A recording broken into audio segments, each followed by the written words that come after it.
Hello students. तो आज से मैं शुरू करने जा रहा हूँ कक्षा 11वीं के लेखा शास्त्र को शुरू करने जा रहा हूँ। लेखा शास्त्र को शुरू करने से पहले इसके कुछ बिंदु पॉइंट हैं, उनको मैं आपको बता देता हूँ। इसके बाद हम लोग डायरेक्ट चलेंगे अध्याय पे। तो बिंदु पॉइंट मैं आपको दिखाता हूँ, कितने बिंदु पॉइंट है इसमें। तो देखो, भाग ए वित्तीय लेखांकन पार्ट 1 है, इकाई 1। इकाई 1 के अंदर अध्याय क्या है? लेखांकन की प्रस्तावना दिया हुआ है। लेखांकन की प्रस्तावना के अंदर ये जो बिंदु पॉइंट है 1.1 है और 1.1 से 1.20 तक के दिया हुआ है। ये जो बिंदु पॉइंट है देखने में बहुत ज़्यादा आपको दिखाई दे रहा है, लेकिन बहुत ज़्यादा नहीं है। थोड़ा थोड़ा टॉपिक रहेगा हर एक टॉपिक में। मतलब एक वीडियो में अगर कवर करना चाहूँ तो 5 से 6 पॉइंट जो है वो मैं कवर कर सकता हूँ आसानी से। अब आते हैं अध्याय पे। तो अध्याय को देखो, अध्याय 1 है लेखांकन की प्रस्तावना। अंग्रेजी में हम इसे क्या कहते हैं? इंट्रोडक्शन ऑफ अकाउंटिंग कहते हैं। तो ये जो लेखांकन है इसका परिभाषा क्या होगा? अगर सिंपल शब्दों में समझा जाए तो लेखांकन का अर्थ होता है लेखा जोखा करना। सिंपल शब्दों में अगर इसका परिभाषा देखा जाए तो क्या होगा? लेखा जोखा करना ही क्या कहलाता है? लेखांकन कहलाता है ना। आप किस चीज का लेखा जोखा कर सकते हो भाई? लेखा जोखा तो बहुत से चीजों का किया जाता है ना। जब आप बैंक में जाते हो तो बैंक में खाता जो होता है, खाता में क्या होता है भाई? जानकारी होता है, जिसमें लिखा होता है कि कितना पैसा आपने डिपॉजिट किया और कितना पैसा आपने विड्रॉल किया, है ना। जो क्रेडिट और डेबिट पे आधारित होता है। क्रेडिट डेबिट पे आधारित होता है। तो जब आप पैसा जमा करते हो तो वो क्रेडिट में जाता है, और डेबिट तब होता है जब आप पैसा निकालते हो, तो क्रेडिट डेबिट के माध्यम से होता है। और इसी को हम क्या कहते हैं? लेखा जोखा कहते हैं। इसी लेखा जोखा को हम क्या कहेंगे? लेखांकन कहेंगे। समझ में आ गया? अगर हम दूसरे शब्दों में देखें, देखो, लेखांकन सिर्फ बैंक से संबंधित नहीं है, याद रखना। सिर्फ बैंक से संबंधित नहीं है। हम कोई प्रोडक्ट खरीदते हैं वो भी लेखांकन के अंदर आता है। मैं आपको थोड़ा सा विस्तार से समझाने वाला हूँ। देखो, यहाँ पे लेखांकन का जो अर्थ लिखा है, पहले इसको मैं आपको दिखा देता हूँ। जूम कर लेते हैं थोड़ा सा, ठीक है, और छोटा कर लेते हैं, ज़्यादा हो गया, इतना काफ़ी है ना। अब यहाँ पे देखो लेखांकन लिखा हुआ है। लेखांकन का अर्थ क्या होता है? व्यावसायिक सौदे एवं घटनाओं को पहचानना, मापना, वर्गीकरण, संक्षिप्तीकरण, व्याख्या करना व संप्रेषित करना क्या कहलाता है? लेखांकन कहलाता है। ये तो बुक के हिसाब से है ना, लेकिन अगर हम इसे समझते हैं तो इसके लिए हमें एक एग्जाम्पल चाहिए, उदाहरण, तब हम इसको अच्छे समझ पाएंगे। तो चलो चलते हैं किराना स्टोर के माध्यम से समझते हैं ना। तो किराना स्टोर पे आते हैं। तो देखो, ये रहा किराना स्टोर का बिलिंग है ना। मैंने एक छोटा सा बिलिंग कर दिया यहाँ पे किराना स्टोर का, और मैं भी एक दुकानदार हूँ, ठीक है, जो दूसरे दुकानदार से सामान खरीद के पब्लिक को बेचता हूँ, है ना। तो मैं अपने दुकान के लिए दूसरे दुकान से सामान खरीदने जा रहा हूँ, तो इसे बिलिंग करोगे। जो लेखा जोखा करेंगे ना, लेखा जोखा तो ये भी है। तो क्या क्या खरीदना है, इसका कितना कीमत है, पूरा जानकारी आपको देना होगा। तो इसी को हम क्या कहते हैं? लेखा जोखा कहते हैं, और ये भी लेखांकन का एक भाग है, ठीक है। कैसे लेखांकन होता है, चलो जानते हैं। देखो, मुझे 10 पैकेट क्या चाहिए? साबुन चाहिए। तो मैंने यहाँ पे लिखा साबुन 10 पैकेट, है ना। और एक पैकेट की कीमत कितनी है? 40 रुपया। तो 10 पैकेट की कीमत कितना होगा? 400, ठीक है, टोटल हो गया। इसके बाद शक्कर मुझे लेना है, शक्कर भी मुझे चाहिए। मेरे पास शक्कर खत्म हो गया है और बेचने के लिए शक्कर मुझे चाहिए। तो 5 किलो मैं खरीदने जा रहा हूँ दूसरे दुकान से, है ना। तो दूसरे दुकान के पास गया, तो दूसरे दुकान से मैंने 5 किलो शक्कर मांगा। 5 किलो शक्कर में 1 किलो शक्कर की कीमत 40 रुपया। तो 5 किलो शक्कर की कीमत कितना हो जाएगा? 200 रुपया। फिर शैम्पू, अब इसे सिंपल ले लेते हैं ना, ज़्यादा नहीं, 10 पीस ऐसे ही अपने यूज के लिए मैं ले रहा हूँ, समझो आप, ठीक है। तो शैम्पू मैं ले लेता हूँ, 10 पीस ले लेता हूँ। एक पीस की कीमत 1 रुपया, तो 10 पीस की कीमत कितना होगा?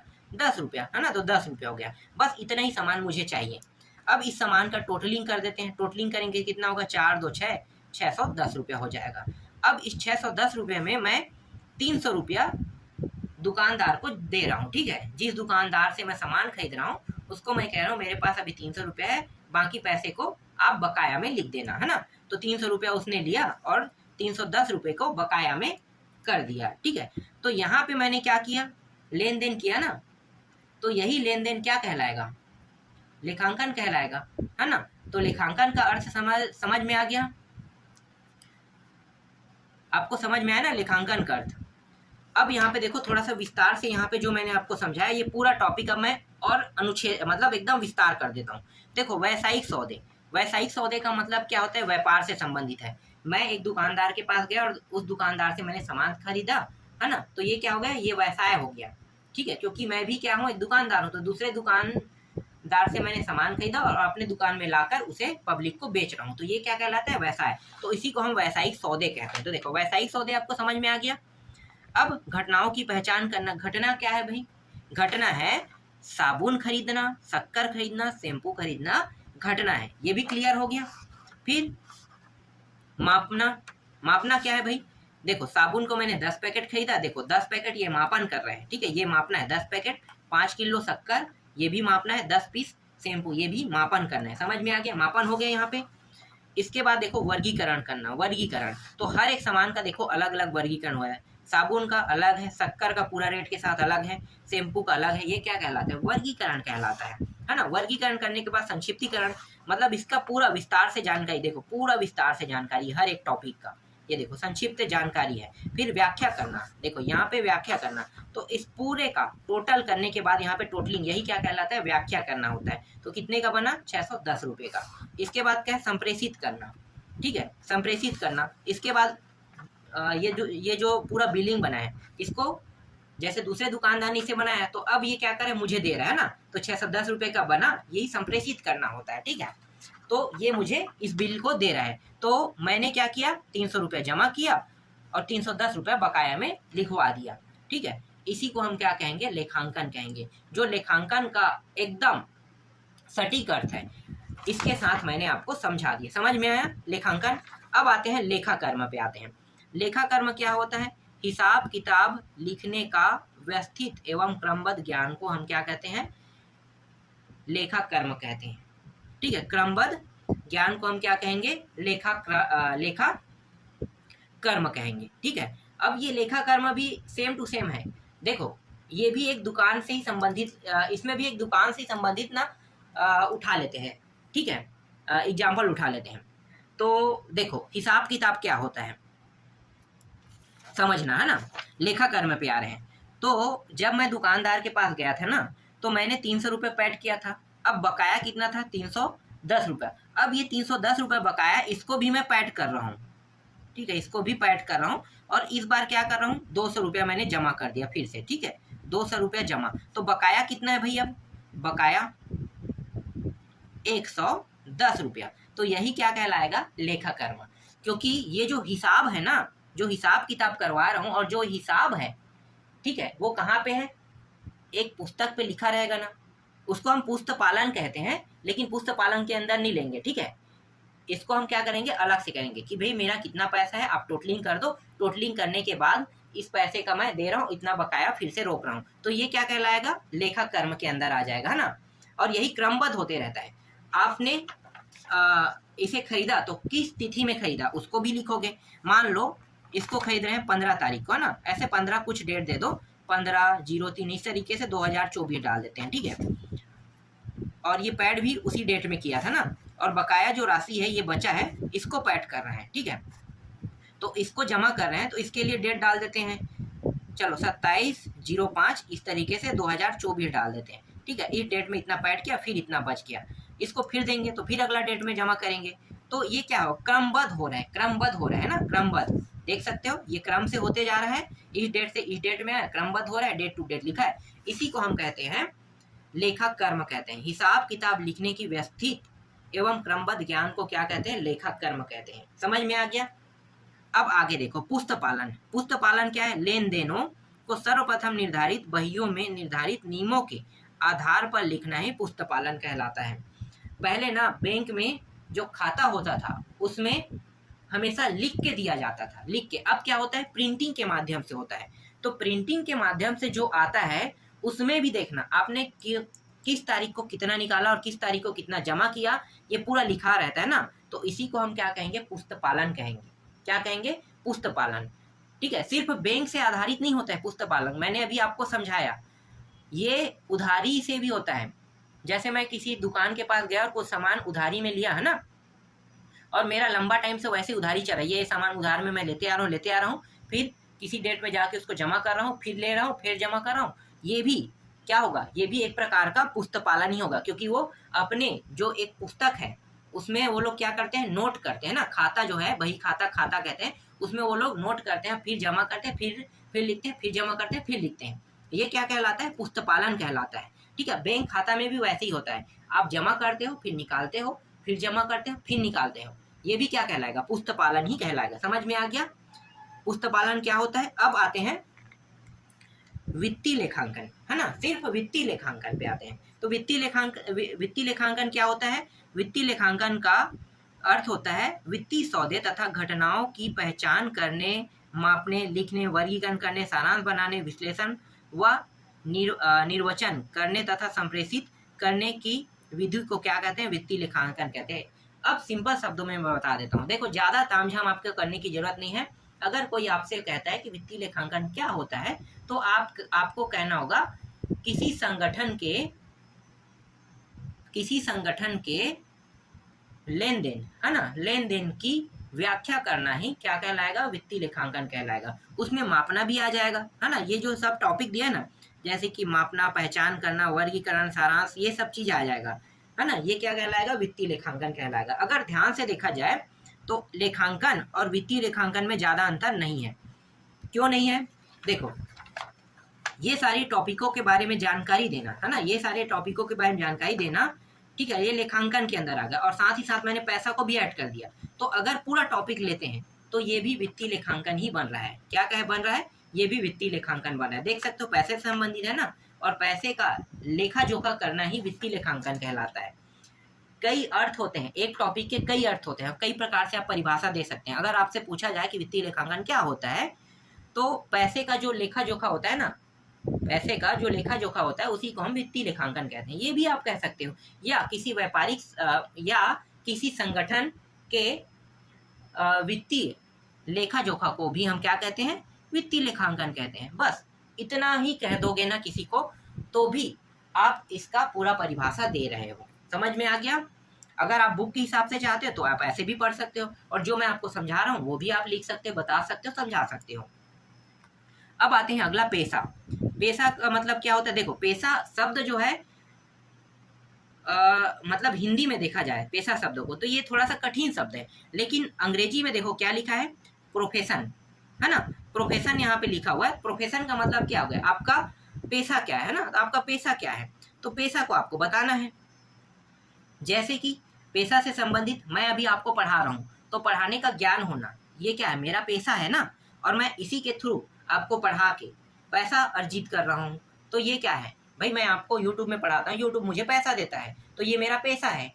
तो पैसा का मतलब आपको समझ में आ गया कि मैं अपने मानसिक, मतलब मैं अपने माइंड का उपयोग कर रहा हूँ, ठीक है, और बोलने के लिए अपने शरीर और हाथ को हिलाने के लिए, तो मतलब शरीर का भी उपयोग कर रहा हूँ। तो ये क्या है, विशिष्ट प्रकार के शरीर एवं मानसिक योग्यता का कार्य जिसके लिए पूर्ण प्रशिक्षण आवश्यक है ना, पूर्ण प्रशिक्षण आवश्यक है, इसी को क्या कहते हैं, पैसा। तो इसका मुझे ज्ञान है ना, तभी तो मैं आपको पढ़ा पा रहा हूँ।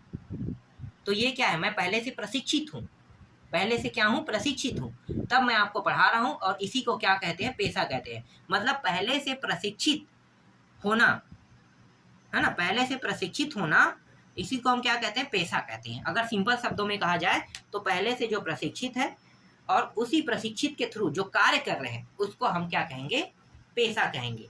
तो मेरा कार्य क्या है, पढ़ाना आप लोगों को और डिटेल से समझाना, और ये मेरा पैसा है। समझ में आ गया, पैसा का मतलब समझ में आ गया ना। पैसा का मतलब क्या होता है, पहले से जो ज्ञान आपको पता है, या आपने जो ज्ञान लिया है उसको आप अर्जित करने के बाद दूसरों को आप बता रहे हो, समझा रहे हो, ये आपका पैसा है। ठीक है, तो ये मेरा क्या हो गया, एक प्रकार का पैसा हो गया। समझ में आ गया, जिसके लिए मैं अपना शरीर और मानसिक योग्यता का उपयोग करता हूँ। अब आगे देखो, वैसायिक सौदे। वैसायिक सौदे क्या होता है, व्यवसाय में मुद्रा, है ना, माल या सेवा का पारस्परिक आदान प्रदान क्या कहलाता है, वैसायिक सौदे कहलाता है। देखो, वैसायिक सौदे का सिंपल शब्दों में अगर मैं आपको बताना चाहूँ तो मैं कह सकता हूँ कि मैं एक सामान को दूसरे को दे रहा हूँ और दूसरे से मैं एक अलग सामान ले रहा हूँ। ठीक है, इसको कैसे समझोगे, पुराने जमाने में अनाज के जगह में कपास को आदान प्रदान किया जाता था, है ना, अनाज की जगह में बहुत सब पहले की बात है, आज भी कई जगहों में होता है। देखो जो रेशम होता है ना, रेशम, तो रेशम जो होता है, तो रेशम को ना अनाज के लिए आदान प्रदान किया जाता था पहले। तो ये क्या हो गया, एक सामान की जगह दूसरा सामान लाना ही क्या कहलाता है, वैसायिक सौदे कहलाता है। इसमें कोई भी पैसा ट्रांजेक्शन नहीं होता है, बस आपने दूसरे को सामान दिया और उस सामान के जगह में आपने उससे एक सामान ले लिया, है ना। आपने दूसरे को सामान दिया और उसके सामान को आपने ले लिया, यही क्या कहलाता है, वैसायिक सौदे कहलाता है। समझ में आ गया। वैसायिक सौदे, व्यापार अलग होता है, वैसायिक सौदे अलग होता है। ठीक है, व्यापार में अभी आगे आपको बताऊंगा। इसके बाद देखो यहाँ पे है प्रमाणक। प्रमाणक मतलब वाउचर। देखो अंग्रेजी में लिखा तो एकदम स्पष्ट मुझे समझ में आ गया, वाउचर।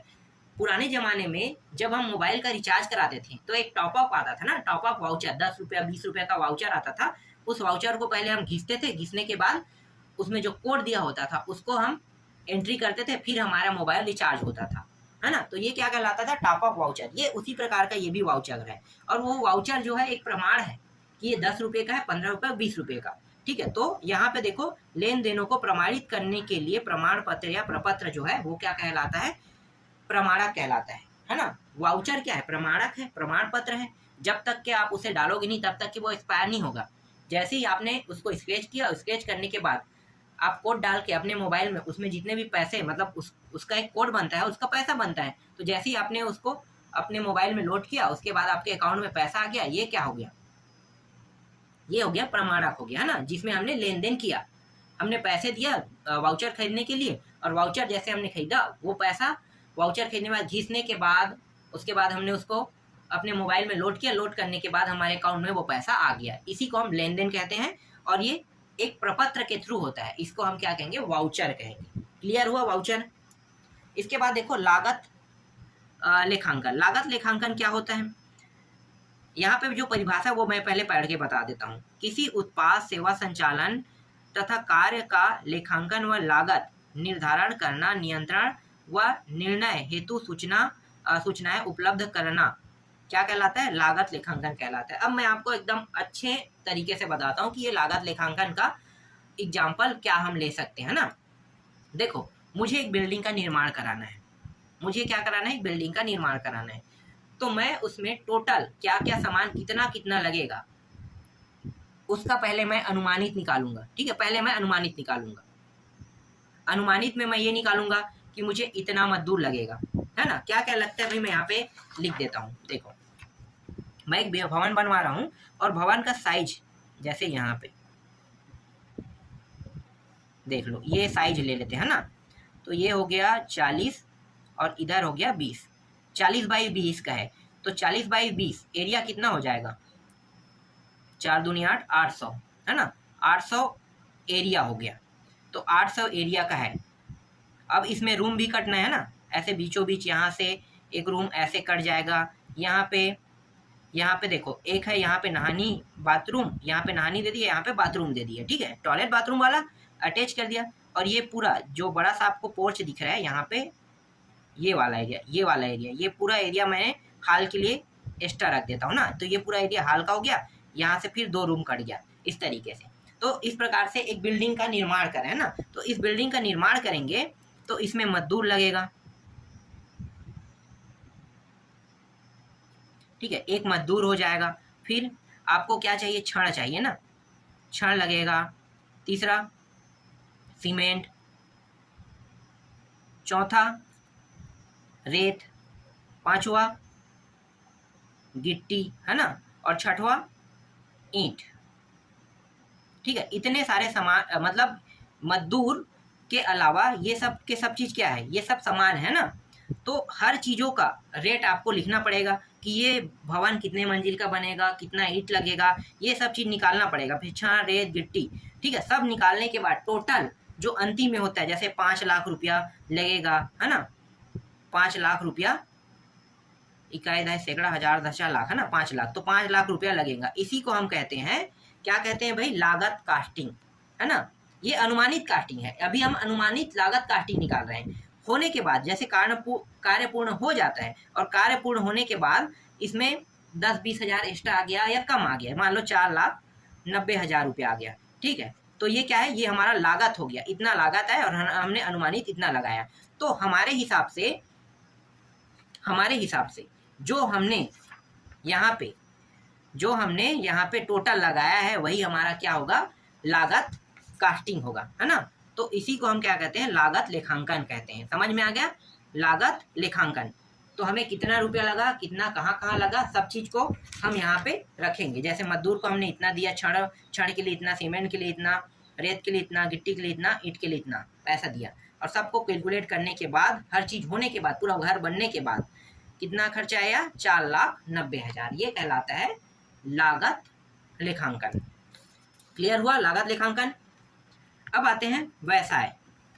देखो व्यवसाय मतलब बिजनेस, है ना, ये व्यापार से संबंधित है। व्यवसाय नहीं, ये क्या है, व्यवसाय, बिजनेस है, ठीक है। बिजनेस क्या होता है, मैं आपको ऐसे ही बता देता हूँ। चलो यहाँ पे लिखा है, उसको पढ़ने की जरूरत नहीं है, मैं आपको ऐसे ही बता देता हूँ। देखो, हमेशा व्यवसाय जब भी करते हैं हम लोग ना, तो हम लोग हमेशा लाभ अर्जित करने के लिए करते हैं।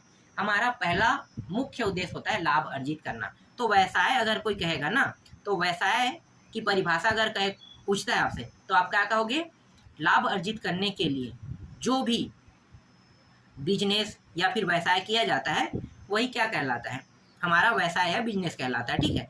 तो लाभ अर्जित करने के लिए जो भी हम काम करते हैं वो हमारा क्या है, व्यवसाय है। आप ऐसे भी बोल सकते हो, ठीक। व्यवसाय समझ में आ गया। अब व्यापार, अब आते हैं व्यापार। देखो, व्यापार अलग होता है ना, व्यापार अलग होता है, और यहाँ पे व्यावसायिक सौदे अलग होता है, ठीक है। व्यावसायिक सौदे को मैंने बताया आपको कि एक सामान की जगह दूसरे सामान लाना क्या होता है, व्यावसायिक सौदे होते हैं। जबकि व्यापार ऐसा नहीं होता है। व्यापार क्या होता है, कोई सामान मैं कहीं से मंगा रहा हूँ, कोई सामान कहीं से मैं मंगा रहा हूँ, और उसके जगह में मैं जो पैसा दे रहा हूँ वही क्या कहलाएगा, हमारा व्यापार कहलाएगा, ठीक है। व्यापार आपको समझ में आ गया। हम अंग्रेजी में उसे ट्रेड भी कहते हैं, है ना, ट्रेड भी कह देते हैं। तो कोई सामान मैं बाहर से मंगा रहा हूँ, उसके जगह में मैं पैसे दे रहा हूँ, ये क्या कहलाता है, व्यापार कहलाता है। या ऐसा भी होता है कि कोई सामान मैं वहाँ से मंगा रहा हूँ, उस सामान के बदले उसे भी कुछ सामान चाहिए, तो वो सामान मैं अपनी ओर से दे रहा हूँ, और उस सामान की कीमत मेरे सामान से ज़्यादा है, तो अपने सामान के साथ कुछ पैसे और मैं उसे दे रहा हूँ, ये कहलाता है व्यापार। समझ में आ गया व्यापार क्या होता है। अब यहाँ पे देखो, ऋण। ऋण का मतलब अब मैं आपको बता देता हूँ, लोन से संबंधित है। तो जब भी आप लोन लेना चाहते हैं, मतलब किसी से कर्जा लेना चाहते हैं ना, तो कर्जा क्या होता है, किसी से आप उधार मांगने जाते हो, तो उसी को हम क्या कहते हैं, ऋण कहते हैं या फिर लोन कहते हैं। आप अपने दोस्त के पास भी उधार मांग सकते हो ना, ठीक है। अपने दोस्त के पास भी आप उधार मांग सकते हो, किसी बैंक के थ्रू भी आप उधार मांग सकते हो, मतलब वहाँ भी जाकर आप उधार मांग सकते हो। जब आप बैंक से लेते हो तो डॉक्यूमेंट देना पड़ता है कि आपके पास ये सामान है, आपका इनकम इतना है, आप आसानी से पटा पाओगे कि नहीं पटा पाओगे, उसके हिसाब से आपको वो लोन देते हैं। लेकिन जब आप अपने दोस्त से या फिर अपने पहचान के व्यक्ति से आप लोन मांगते हैं, तो आपसे वो कोई चीज़ गिरवी रखने के लिए कहता है ना। ऐसा होता है ना, गिरवी रखते हो, फिर आपको 2-3% में ब्याज दिया जाता है। 2-3% ब्याज लेने के बाद वो 2-3% ब्याज नहीं होता है, वो 2-3% मतलब 100 रुपये में 3 रुपये ऐसा ब्याज पड़ता है। तो जब आप बैंक से ब्याज लेते हो ना, तो आपको कम ब्याज पड़ता है, वो पूरे के पूरे पैसे का प्रतिशत के ब्याज देता है। जबकि आप किसी दूसरे के थ्रू 100 रुपये किसी दूसरे के थ्रू अगर आपने 10,000 रुपया कर्जा लिया है, तो उसमें हर एक 100 रुपये की नोट पे 2% ब्याज, मतलब 2 रुपया लगेगा आपको हर में। 2 रुपया 3 रुपया ऐसे जो भी रहेगा, 2 रुपया 3 रुपया मांग रहे हैं, तो हर 100 रुपये की नोट में 2 या 3 रुपया लगेगा। समझ में आ रहा है। तो इस प्रकार से भी कर्जा लिया जाता है। तो कर्जे का मतलब होता है, मतलब जो ऋण का मतलब होता है उधार मांगना, ठीक है। उधार मांगना क्या कहलाता है, ऋण कहलाता है। समझ में आ गया। इसके बाद आते हैं डूबत ऋण। देखो यहाँ पे डूबत ऋण क्या है, जब किसी देनदार से कोई धनराशि वसूल नहीं हो पाती है, तो उस अप्राप्त राशि को डूबत ऋण कहते हैं। सरल है, इसको समझाने की जरूरत नहीं है। भाई अगर आप पैसा नहीं देना चाहते हो, अपने दोस्तों से मांगे पैसा, ऐसा बहुत होता है। कई बार क्या होते हैं, कई ऐसे लोग हैं जो अपने दोस्तों से पैसा मांग लेते हैं, उसके बाद अपना ही क्रेडिट खराब कर देते हैं ना, और उसको पैसा देते भी नहीं है। तो ये क्या होता है, वहाँ पे जो पैसा है जिससे मांगे उसका पैसा डूब गया समझो, तो इसको हम कह सकते हैं डूबत ऋण। फिर आते हैं फर्म। फर्म जो है व्यावसायिक कार्य में संलग्न प्रत्येक व्यापारिक इकाई फर्म कहलाती है। छोटा टॉपिक है, फर्म कहलाती है ना। थोड़ा सा मैं ज़्यादा डिटेल में आप लोगों को समझा रहा हूँ। अब पता नहीं वीडियो कैसा आप लोगों को लगेगा, अच्छा है कि नहीं, ये आप लोग बताओगे। उसके हिसाब से जो समझाने के तरीके हैं उसमें थोड़ा सा चेंजेस करेंगे, है ना। कम समझाएंगे, अगर आपको समझ में नहीं आएगा तो और तरीके चेंज करेंगे और उसके हिसाब से आपको समझाया जाएगा। तो पहले जो पहला वीडियो है इसको पहले मैं थोड़ा डिटेल में आपको बता रहा हूँ, ठीक है।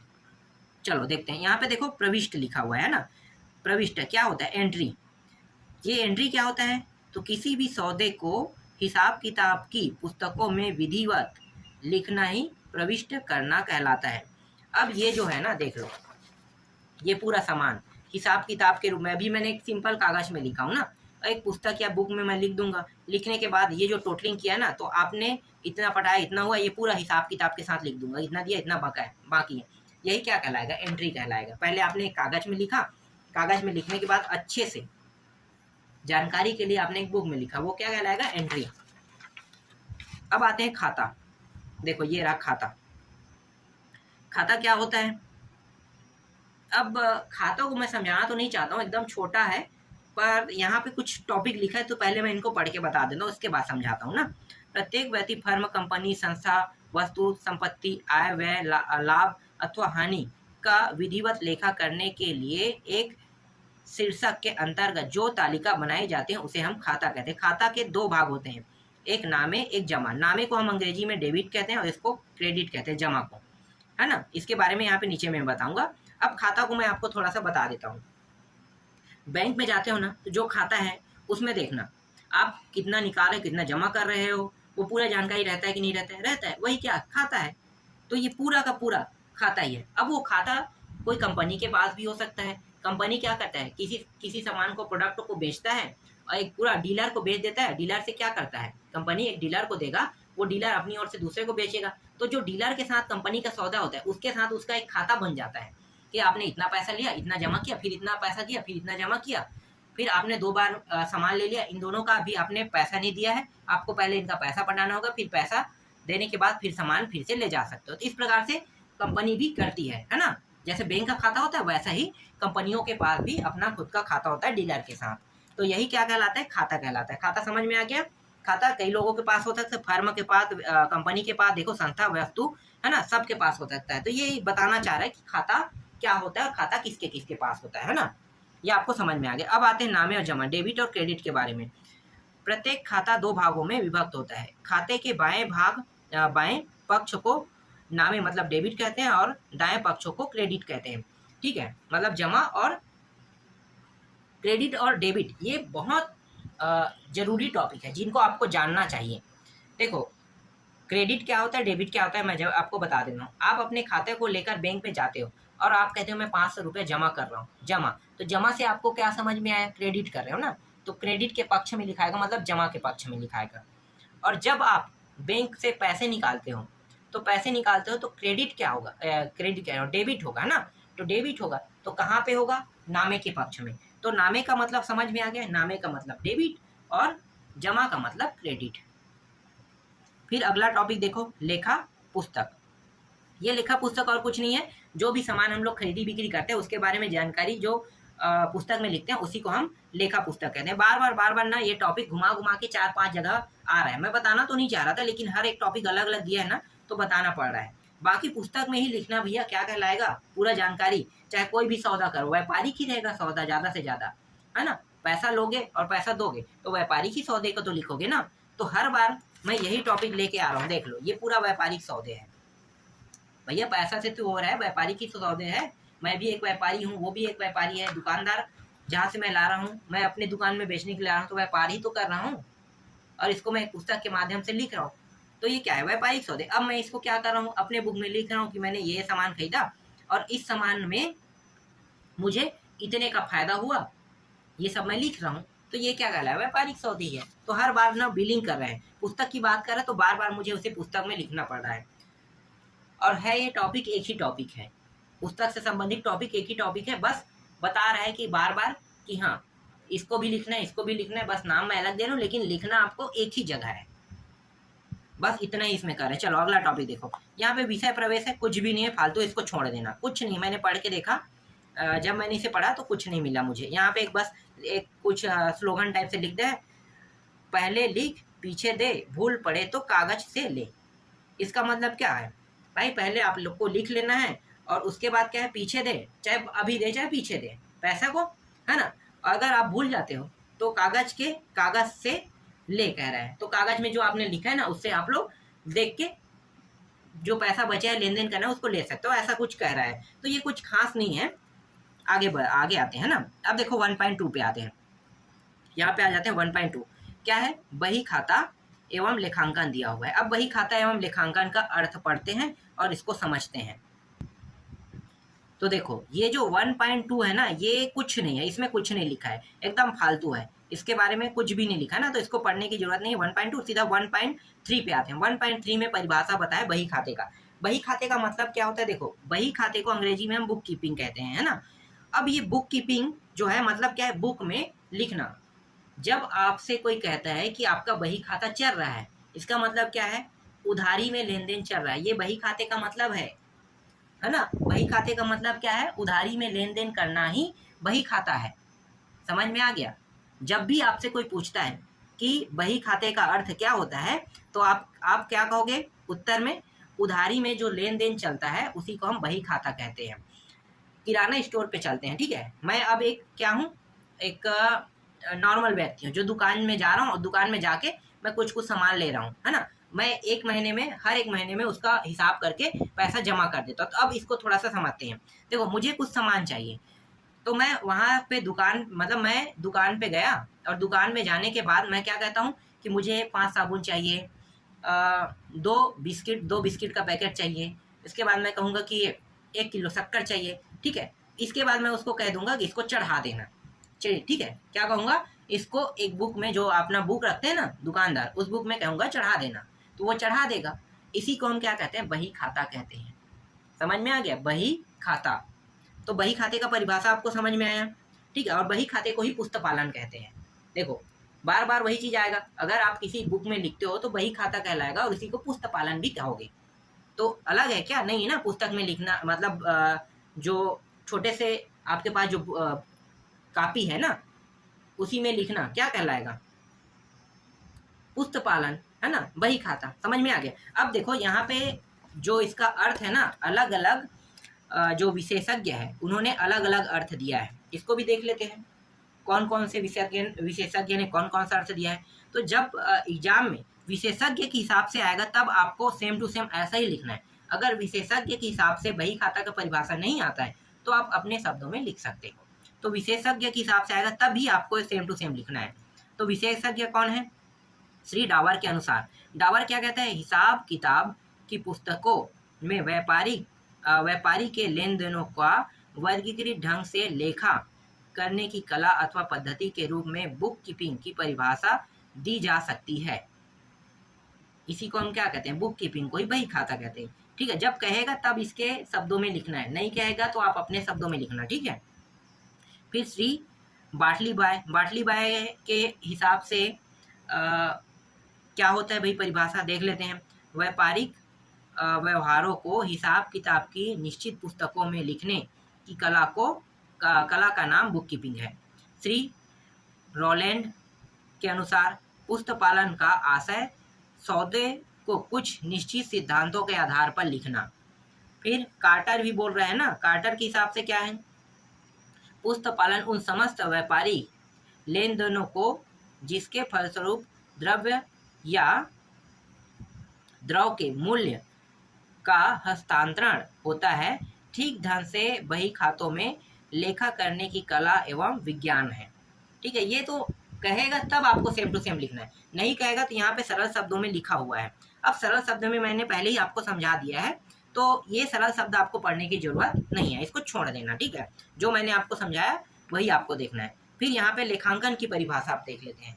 लेखांकन का अर्थ क्या होता है, लेखांकन का अर्थ मैंने आपको स्टार्टिंग में बता दिया था ना, यहाँ भी दिया हुआ है। चलो इसके हिसाब से भी देख लेते हैं, अगर अलग होगा तो बताऊंगा, अलग नहीं होगा तो बताने की जरूरत नहीं है। तो यहाँ पे देखो ये वाला टॉपिक है ना, जो मैंने बताया था सेम टू सेम टॉपिक है। शुरू में जो मैंने लेखांकन बताया था ना, लेखांकन का अर्थ, लेखांकन की परिभाषा सेम टू सेम है, तो इसको अलग से ना आपको पढ़ने की जरूरत नहीं है। जो शुरू में सबसे शुरू बताया था वही टॉपिक आपको देखना है। फिर भी हम एक बार यहाँ पे पढ़ लेते हैं, ठीक है। समझा तो मैंने पहले ही दिया है, तो सिर्फ पढ़ लेते हैं। अतः व्यापारिक परिणामों को जानने के लिए लेखों का संग्रहण करने, वर्गीकृत करने तथा सारांश तैयार करने के कार्य को लेखांकन कहते हैं। ये अलग टाइप से लिखा है, बाकी जो मैंने शुरू में बताया था सेम टू सेम है लेखांकन की परिभाषा। अगर देखा जाए तो ये सब चीज टॉपिक, वर्गीकरण है ना, सारांश उरांश, टोटलिंग तो है ना, फिर ये सब क्या कहलाएगा, लेखांकन कहलाएगा। अब अलग अलग व्यक्ति अलग अलग तरीके से इसकी परिभाषा देगा, ठीक है। जो विशेषज्ञ है वो अलग अलग है, तो अलग अलग लोग जो है अलग अलग तरीके से दे रहा है। तो यहाँ पे देखो स्मिथ एवं एसबर्न जो है अपने शब्दों में दे रहा है, तो जब इसके अनुसार आएगा तभी आपको सेम टू सेम लिखना है ना। लेखांकन मुख्यतः वित्तीय प्रकृति के व्यापारिक व्यवहारों और घटनाओं का अभिलेखन तथा वर्गीकरण करने का विज्ञान है, और इन व्यवहारों और घटनाओं का अभिप्रायपूर्ण वित्तीय प्रकृति का सारांश निकालने, विश्लेषण करने तथा परिणामों को उन व्यक्तियों को जिन्हें निश्चित करना है या निर्णय लेना है संप्रेषित करने की कला है, ठीक है। जब कहेगा तब आप इनके शब्दों में लिखोगे, नहीं कहेगा तो इसको रटने की जरूरत नहीं है ना। सेम टू सेम रटना बहुत दिक्कत की बात होता है। मैं तो ऐसे टॉपिकों को छोड़ देता हूँ कि स्मिथ ने ऐसा कहा है, एसबर्न ने ऐसा कहा है। मैं उन शब्दों को याद करता हूँ जो सबसे सरल होता है, और सरल क्या है, सिंपल शब्दों में कहा जाए तो लेखांकन का अर्थ क्या होता है, लेखा जोखा करना, है ना। या आप आगे बढ़ोगे तो और कह सकते हैं वित्तीय लेखा जोखा को हम क्या कहते हैं, लेखांकन कहते हैं। आप ऐसे सिंपल शब्दों का उपयोग कर सकते हो। और जो मैंने शुरू में बताया पूरा का पूरा किराना स्टोर की जानकारी देके समझा के बताया, वो वाला टॉपिक भी आप पूरा का पूरा लिख सकते हो। मापन करना, वर्गीकरण करना, है ना, व्यापारिक सौदे, ये सब टॉपिक लेखांकन के अंदर डाल सकते हो। अब आते हैं लेखांकन प्रक्रिया की आवश्यकता क्यों होती है ना। लेखांकन प्रक्रिया की आवश्यकता क्यों होती है, तो यहाँ पे देखो वित्तीय सौदे एवं घटनाओं की पहचान, ये तो पूरा मैंने समझा दिया यार एक टॉपिक में, यही चीज फिर से आ रहा है, ठीक है। देखो ये पूरा फिर से आ रहा है। अब एक एक टॉपिक को मैं अलग अलग से नहीं समझाने वाला। देखो मापन करना, लेखा प्रविष्ट करना, वर्गीकरण करना आ रहा है ना, विश्लेषण करना, है ना। यहाँ पे देखो विश्लेषण, व्याख्या व निर्वचन करना, संप्रेषण करना, ये पूरा का पूरा टॉपिक आ रहा है, जबकि मैंने सबसे शुरू में यही समझाया था। देख सकते हो ये रहा किराना स्टोर। किराना स्टोर के माध्यम से देखो मैंने सबसे पहले व्यापारिक सौदे बताया ना। व्यापारिक तो मैं क्या हूँ, मैं क्या हूँ भाई, मैं एक दुकानदार हूँ, तो मैं भी एक व्यापारी हुई हूँ ना, जो दूसरे दुकानदार से सामान खरीद रहा हूँ, तो व्यापारी ही समझो, ठीक है। अब उस सामान को लिखेंगे तो सामान को क्या कहते हैं भाई, सामान को हम लोग कहते हैं, यहाँ पे लिखा है पहचान करना, है ना।